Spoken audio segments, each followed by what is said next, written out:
Assalamualaikum warahmatullahi wabarakatuh. Perkenalkan, nama saya Ari Darmawan Ahmad Mu'ri, MPM 1921020647, dan anggota saya yang lainnya bernama Berlianis Ocha, Deni Jania, dan Devina Rahmadia Busti. Kami dari kelas L Fakultas Syariah, Prodi Hukum Tata Negara, mahasiswa UIN Raden Intan Lampung, dengan dosen pengampu Rudi Santoso, SHI, MHI, MH, dengan mata kuliah Filsafat Politik Islam. Di sini kami akan menjelaskan mengenai politik Islam di Indonesia periode Kerajaan Nusantara. Sebelum masuk pada pembahasan, di sini saya akan memberitahu bahwasannya pembahasan kita kali ini terdiri dari 8 halaman yang akan dibahas secara bergantian. Untuk itu, kurang lebih dari 3 menit ke depan, kami akan menjelaskan materi yang cukup singkat, padat, dan jelas, serta mudah dipelajari bagi kalian semua. Baiklah, materi yang pertama, saya sendiri yang akan menyampaikannya. Politik Islam di Indonesia periode Kerajaan Nusantara. Ada beberapa teori yang berkembang dalam masalah ini. Yang pertama, teori yang menyebutkan bahwa Islam masuk pertama kali ke Indonesia pada abad ke-12 dari Gujarat dan Malabar, bukan dari Persia atau Arabia. Teori ini dikembangkan oleh Pijenapel pada tahun 1872 dan didukung oleh umumnya sarjana-sarjana Belanda seperti Snoek, Huggerenge, Mogente, dan Morrison.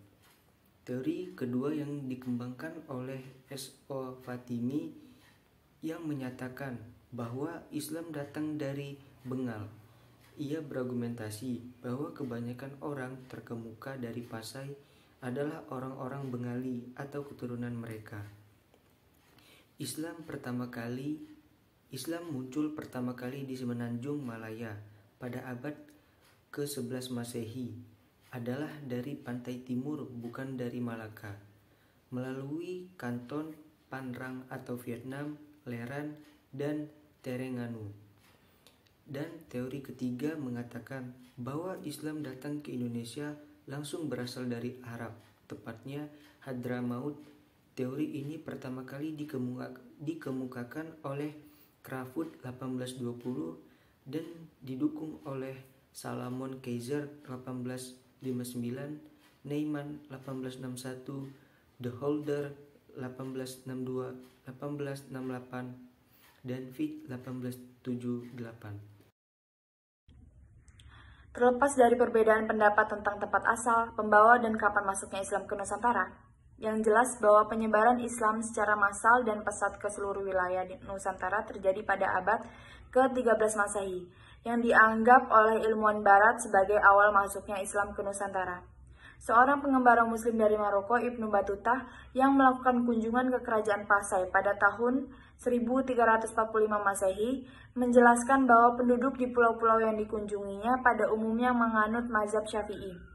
Ia juga menuturkan bahwa di Kerajaan Pasai, Sumatera, ada Raja Malik Al-Zahir yang terkenal sebagai ahli agama dan hukum Islam. Melalui kerajaan inilah, mazhab Syafi'i dan doktrin politik Sunni disebarluaskan ke berbagai wilayah di Nusantara. Bahkan para ahli hukum dari Kerajaan Malaka sering datang ke Pasai untuk mencari kata putus terhadap permasalahan hukum yang terjadi di Malaka. Ali dan Effendi mengungkapkan 3 faktor utama yang mempercepat proses Islamisasi di Nusantara. Pertama, prinsip tauhid dalam Islam yang mengimplikasikan pembebasan manusia dari kekuatan-kekuatan selain Allah. Kedua, daya lentur ajaran Islam yang dapat mengakomodasi nilai-nilai lokal yang tidak bertentangan dengan ajaran-ajaran Islam. Dan ketiga, sifat Islam yang anti penjajahan kelak menjadi kekuatan politik tersendiri dalam menghadapi ekspansi bangsa-bangsa Barat di Nusantara. Konversi Raja-Raja Melayu di Nusantara ke dalam agama Islam merupakan kekuatan politik yang berperan sangat signifikan dalam pengislaman masyarakat Kerajaan Nusantara. Dalam perkembangan berikutnya, setelah Islam mulai berakar dalam masyarakat, peran saudagar Muslim digantikan dan diambil alih oleh ulama. Mereka bertindak sebagai guru dan penasehat raja atau sultan. Banyak ulama yang berasal dari kelompok Sunni, mempunyai hubungan yang baik dan mendapat patronas dari raja-raja lokal. Penguasa kerajaan-kerajaan Melayu Nusantara meminta justifikasi kekuasaan mereka kepada dinasti Utsmani. Para penguasa Muslim Nusantara pada umumnya ingin bahwa entitas politik mereka diakui oleh otoritas politik keagamaan Timur Tengah sebagai bagian dari wilayah Islam. Kerajaan Nusantara memiliki hubungan diplomatik yang erat dengan dinasti Utsmani. Pentingnya posisi ulama di kerajaan-kerajaan Nusantara memiliki arti bahwa Islam memegang peranan penting dalam proses politik dan pengambilan keputusan. Dalam proses ini, Islam mengalami proses pelembagaan dan menjadi bagian yang intern dalam sistem sosial dan pembentukan budaya. Islam muncul sebagai landasan ideologi kekuasaan. Di sini, ulama berperan sebagai pengesah kekuasaan raja. Dalam Taj al-Salatin dijelaskan bahwa nubuah dan kerajaan nabi dan raja adalah ibarat sebuah cincin dengan dua permata yang harus dipelihara.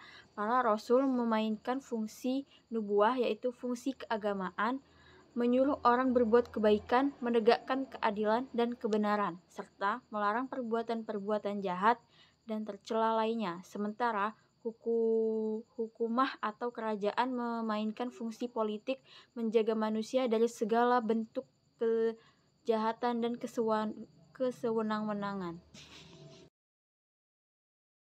Demikianlah tradisi politik Sunni yang berkembang di dalam kerajaan-kerajaan Islam Nusantara.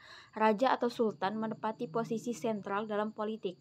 Kekuasaannya bersifat absolut dan tidak boleh diganggu-gugat, sejajar dengan garis pemikiran Al-Wardi, Al-Ghazali, dan Ibnu Taimiyah pada abad klasik dan pertengahan. Pemikiran-pemikiran ulama masa lalu di kerajaan-kerajaan Nusantara juga memperhatikan kecenderungan yang akomodatif dan kepatuhan mutlak kepada penguasa, karena penguasa merupakan bayang-bayang Allah di muka bumi, maka rakyat wajib patuh kepadanya dan tidak boleh durhaka meskipun ia berlaku zalim.